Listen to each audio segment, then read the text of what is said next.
Bonsoir ou bonjour, chers téléspectateurs. Je vous souhaite la bienvenue sur votre émission. Et si on en parlait la semaine dernière déjà, nous parlions des relations. Nous parlions des trois relations dangereuses à éviter à tout prix. Si vous êtes malheureux, vous qui me regardez, ne cherchez plus. Ce n'est pas votre grand-mère au village qui vous a bloqué. Ce n'est pas un parent qui vous a maudit.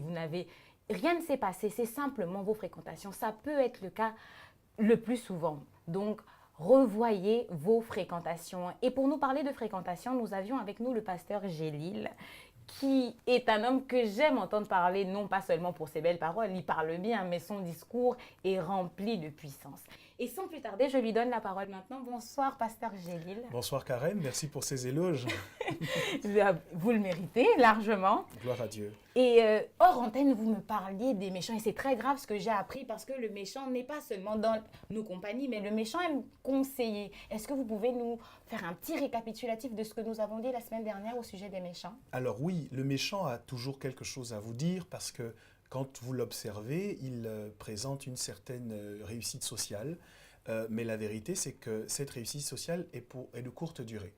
Et donc, il vous propose de faire comme lui en vous disant « mais moi, je fais ceci et cela, je n'ai jamais d'incidence grave. » Et en l'écoutant, vous courez le risque, vous aussi, de vous retrouver à pratiquer ce qu'il pratique. Et donc, vous passez d'auditeur à pécheur. Et puis, lorsque vous avez pratiqué le péché pendant longtemps, vous passez de pécheur à moqueur. Mais nous parlerons certainement de ces personnages un peu plus tard. Bien sûr. Et là, tout de suite, parlons des pécheurs. Oui. C'est la deuxième catégorie des amis dangereux à éviter. Mais je me disais, si la deuxième catégorie est la catégorie des pécheurs, on est tous des personnes à fuir parce que quelque part, on pêche tous. C'est une bonne question, une bonne remarque d'ailleurs. Et pour tout de suite répondre à cela, je veux lire un texte. C'est l'apôtre Paul qui entend ce genre de questionnement et qui dit, je vais le lire, c'est 1 Corinthiens chapitre 5, versets 11 à 13. Il dit « Maintenant, ce que je vous ai écrit, c'est de ne pas avoir des relations avec quelqu'un qui, se nommant frère, est impudique, ou cupide, ou idolâtre, ou outrageux, ou ivrogne, ou ravisseur, de ne pas même manger avec un tel homme. Qu'ai-je en effet à juger ceux du dehors? N'est-ce pas ceux du dedans que vous avez à juger? Pour ceux du dehors, Dieu les juge. Ôtez le méchant du milieu de vous. » Donc l'apôtre Paul dit, dans mes écrits, vous avez pu comprendre que je vous invitais à vous séparer de toute personne qui pratique le mal. Et ça peut donner l'impression qu'on doit tout simplement sortir du monde. Et il dit non. En fait, je suis en train de parler de ceux qui se disent frères et qui, malgré le fait qu'ils soient frères, qu'ils soient chrétiens, continuent à mal vivre, à pratiquer le péché. Et il dit, ceux-là, il faut absolument s'en séparer. Donc, on comprend bien que sa volonté n'est pas de nous emmener à sortir du monde, ce qui est chose impossible, mais à faire attention aux personnes que l'on considère comme nos amis, comme nos intimes, parce que ça va avoir une incidence capitale sur la façon dont on va vivre. Et comment la Bible définit le pécheur finalement? Alors, le pécheur, c'est toute personne qui s'est rendue coupable de transgression. Mais vous savez que le monde, depuis le sacrifice de Jésus-Christ, est séparé en deux. Il y a les pécheurs qui ont accepté Jésus-Christ dans leur vie comme Seigneur et Sauveur personnel, et ceux-là sont pardonnés. En fait, ils sont rendus sans péché parce qu'ils ont Christ. Ce n'est pas que nous soyons parfaits, mais c'est que Christ a été parfait pour nous sur la terre. Et donc, en le recevant dans notre vie comme Seigneur et Sauveur personnel, nous recevons également sa sainteté. La Bible dit « Il s'est fait pauvre afin que nous devenions riches ». Il parle ici de richesse non seulement matérielle, je crois qu'on peut aussi inclure la richesse matérielle, mais il parle d'abord d'une richesse spirituelle, le fait que par lui, nous puissions être réconciliés avec Dieu. Donc le monde est divisé en deux. Ceux qui sont pécheurs et qui n'ont pas accepté Jésus-Christ sont encore sous le coup de la condamnation qui est liée à leur péché, et ceux qui ont accepté Jésus-Christ ont reçu le pardon de leurs fautes. Alors donc comme le péché est rentré par un homme, ceux qui ont accepté Christ aussi ont été libérés par lui. Absolument. Ils ne sont pas appelés pécheurs. Donc les pécheurs, c'est tous ceux alors qui n'ont pas Christ au final. Ou plutôt tous ceux qui pratiquent le péché. Qui Ça veut dire, je peux avoir accepté Jésus-Christ dans ma vie comme Seigneur et Sauveur, mais je considère que être voleur, être idolâtre, être menteur, ce n'est pas si grave. Certes, Jésus est rentré dans ma vie et il m'a donné le pardon, je l'ai accepté, donc j'ai reçu le pardon de mes fautes, mais il attend de moi qu'en réponse à son sacrifice, en réponse à ce don merveilleux qu'il m'a fait, je mette de l'ordre dans ma vie. que dans ma façon de vivre, je pratique ou je porte, je produise des œuvres qui sont le résultat ou le produit, le fruit de la repentance, que je marche en nouveauté de vie. L'apôtre Paul parle du renoncement aux œuvres mortes. Il est assez triste, Karen, de voir aujourd'hui beaucoup de chrétiens qui ont accepté Jésus, mais qui continuent à pratiquer les péchés qu'ils pratiquaient dans leur ancienne vie, sans jamais se remettre en cause, sans avoir le désir de faire mieux, et ça doit absolument changer. La Bible décrit souvent l'ancienne nature de l'homme comme le vieil homme. Et moi, j'aime bien comparer le vieil homme un peu à Jésus parce qu'il aime bien l'imiter. Le vieil homme chez les chrétiens a tendance à ressusciter. Alors le pécheur, c'est celui-là qui fait ressusciter à chaque fois le vieil homme qui ne veut pas se repentir. Au final. Oui, effectivement, il va, trouver du plaisir dans les anciennes actions qu'il pratiquait, et il faut leur donner un conseil. Il faut leur dire, le vieil homme est mort, laissez-le être mort, laissez-le enterrer et n'allez pas le rechercher dans la tombe parce que vous n'en avez pas besoin pour marcher en nouveauté de vie, pour mener une vie qui soit agréable à Dieu. Il faut absolument décider de laisser le vieil homme là où il se trouve, là où Jésus l'a placé lorsqu'il est mort sur la croix du Calvaire, c'est-à-dire sous la terre. Et est-ce que comme son ami, le méchant, le pécheur plutôt, entraîne les autres avec lui? Est-ce qu'il encourage ceux qui sont autour de lui, ses amis, à faire de mauvaises actions, à pratiquer le péché comme lui? Je crois que c'est l'une des raisons principales pour lesquelles l'apôtre Paul, dans ses textes, est aussi dur avec le pécheur ou avec ceux qui pratiquent le péché dans la maison de Dieu. C'est parce que vous ne pouvez pas, et là c'est important que vous entendiez bien ce que je suis en train de dire, beaucoup de gens se laissent séduire par cela.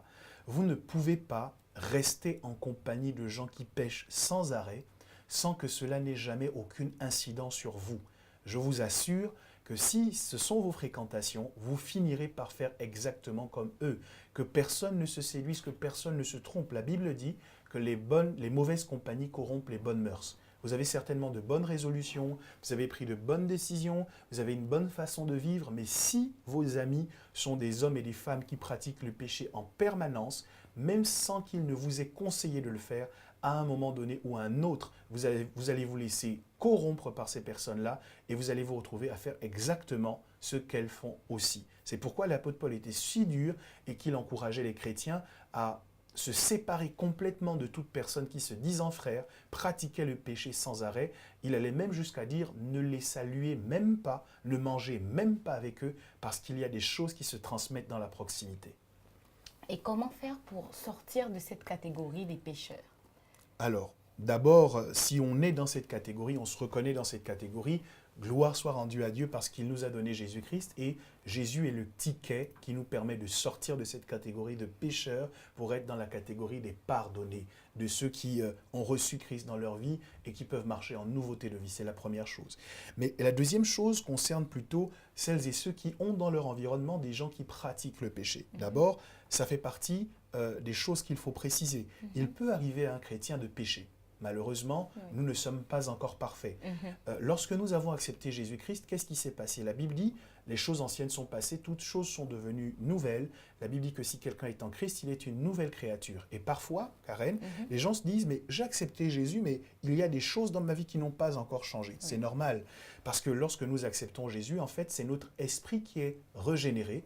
Notre âme est en cours de régénération, donc nous travaillons tous les jours sur notre âme pour qu'elle s'améliore, mais notre corps sera régénéré complètement lorsque Jésus reviendra pour chercher son Église, une Église sans tache, ni ride, ni rien de semblable. C'est ce jour-là, le jour de son avènement, que nous revêtirons l'incorruptibilité. Aujourd'hui, nous sommes encore en difficulté parce que nous luttons contre la chair, nous luttons contre parfois les penchants de notre âme. Mais gloire soit rendue à Dieu parce que notre esprit est régénéré et que nous sommes encouragés à marcher selon l'esprit. En revanche, celui que la Bible présente comme le pécheur, c'est celui qui se bat ou du moins qui se plaît, se complaît dans le fait de pratiquer le péché. Ce n'est pas comme le chrétien qui va pécher par accident, qui va pécher en se disant « je n'aurais pas dû le faire, je n'ai pas aimé le faire, Seigneur, je te demande pardon ». Vous savez, ce sentiment de tristesse que vous pouvez éprouver lorsque vous avez péché, le pécheur, lui, il ne l'éprouve pas, au contraire. Si certains nous écoutent et ont déjà fait l'expérience d'essayer de mentir quand on est vraiment chrétien, c'est difficile. Vous transpirez à grosses gouttes parce que avant même que celui qui est en face de vous ne remette votre parole en doute, l'Esprit de Dieu en vous vous dit « Attention, ce que tu t'apprêtes à faire est mal ». Par contre, le pécheur, il a fait taire complètement la voix de l'esprit. Il n'entend plus Dieu, il ne se sent pas mal quand il pêche, il peut mentir comme il respire, ça ne lui pose aucun problème. Et c'est celui-là qui pratique le péché de façon récurrente, sans se remettre en question, sans jamais se repentir, que Dieu nous recommande de fuir. Et est-ce que le pécheur, malgré son péché, on peut dire quand même que le pécheur aime Dieu au final? Ou est-ce qu'il a divorcé complètement de sa relation avec Dieu? Disons qu'on ne peut pas dire qu'on aime Dieu et se complaire dans le péché. C'est deux identités complètement irréconciliables. C'est un peu comme dire j'aime Dieu et j'aime le diable.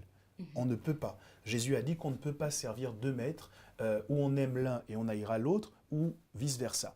Et donc, lorsque nous aimons Dieu, comme Dieu, il y a de la haine dans notre cœur pour tout ce qui est péché. Tout ce qui est mal nous dérange, nous emmène à nous sentir inconfortables. Et effectivement, si vous rencontrez quelqu'un que vous considérez comme votre ami et qu'il pratique sans cesse le péché, mais que ça ne lui fait plus rien, vous devez faire attention à ce genre de relation. En fait, vous devez le sortir de la catégorie des amis pour le mettre peut-être dans la catégorie des connaissances et encore que parfois il faut tout simplement couper une relation avec lui. Pas le faire de façon brutale, mais il faut en parler avec lui. Bien-aimé, je remarque que tu pratiques telle action et je t'encourage à changer. Une fois, deux fois avec des témoins. Et si pour la troisième fois, il ne veut pas changer d'orientation, dans ces conditions-là, n'ayez pas d'état d'âme. Préservez votre propre vie, préservez votre propre marche avec Dieu et séparez-vous de ce type de personnes. Et comme le texte de base de notre échange le précisait, le pécheur, il ne faut pas s'arrêter, celui qui veut être heureux ne doit pas s'arrêter sur la voie des pécheurs. Donc le pécheur cause l'arrêt de ceux qui l'entourent, oui. Stop ceux qui l'entourent. Oui, c'est le texte effectivement qui nous le dit. Lorsque vous pratiquez le péché, lorsque vous vous complaisez dans le péché, finalement vous devenez statique, vous êtes en stagnation. Le mot péché dans la Bible se traduit par plusieurs textes ou par plusieurs termes hébreux, et l'un d'entre eux c'est le mot amarsia, qui signifie manquer le but, manquer la cible. Lorsque nous sommes venus sur la terre, nous sommes tous venus pour atteindre un objectif, pour faire quelque chose. Et le péché, c'est ce qui nous empêche de faire ce pourquoi nous sommes venus sur la terre. Et donc, lorsque je pratique le péché en permanence, je suis comme une flèche qui a été lancée par Dieu vers une cible, mais qui, au fur et à mesure qu'elle va vers la cible, commence à s'alourdir, à se ralentir et à amoindrir sa vitesse pour s'arrêter avant d'avoir atteint la cible. Le péché est dangereux. Pratiquer le péché est dangereux. Rester à côté de ceux qui pratiquent le péché est dangereux. Et il y a un exemple biblique que je veux vous partager, c'est celui de Joseph.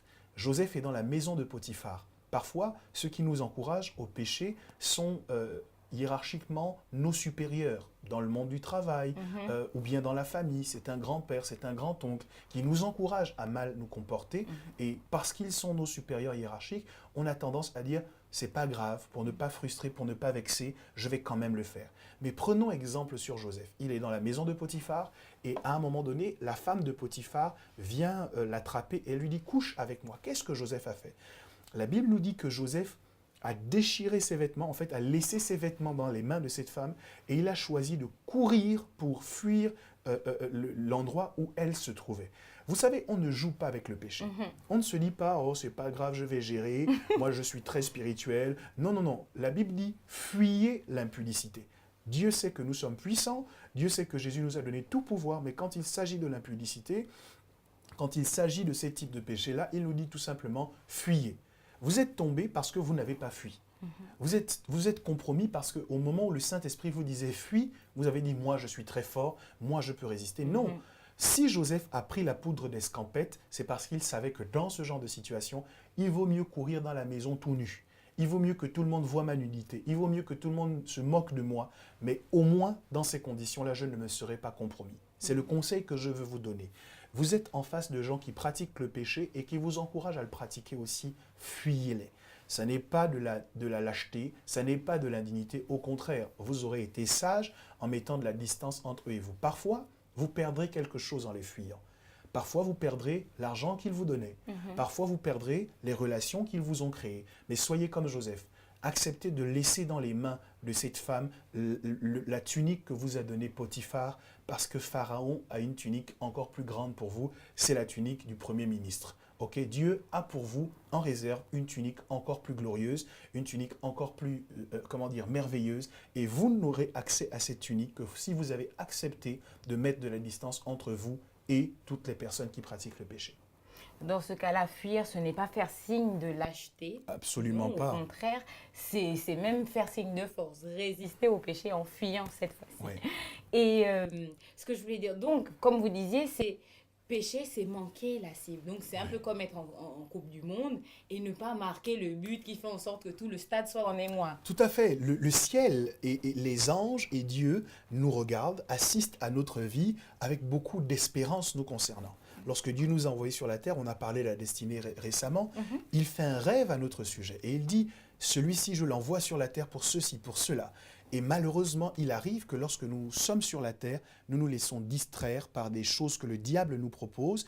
Et à ce moment, nous manquons le but. Et malheureusement, on peut imaginer qu'au ciel, ça n'est pas la réjouissance.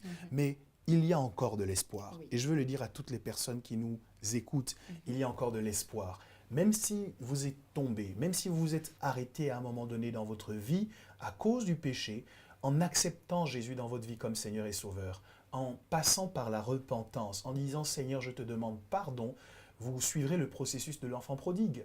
Il était dans la boue, en train de mendier la nourriture des cochons, jusqu'à ce qu'il se dise « Mais dans la maison de mon Père, même les serviteurs sont mieux traités que cela. » Et il est venu vers son Père, il a dit « Mon Père, j'ai péché contre le ciel et j'ai péché contre toi. » Ce que Dieu attend de vous, c'est simplement que vous veniez vers lui, que vous lui demandiez pardon et vous serez restaurés au nom de Jésus. Vous serez restaurés par sa grâce et vous serez en capacité, comme nous l'avons dit tout à l'heure, de marcher en nouveauté de vie.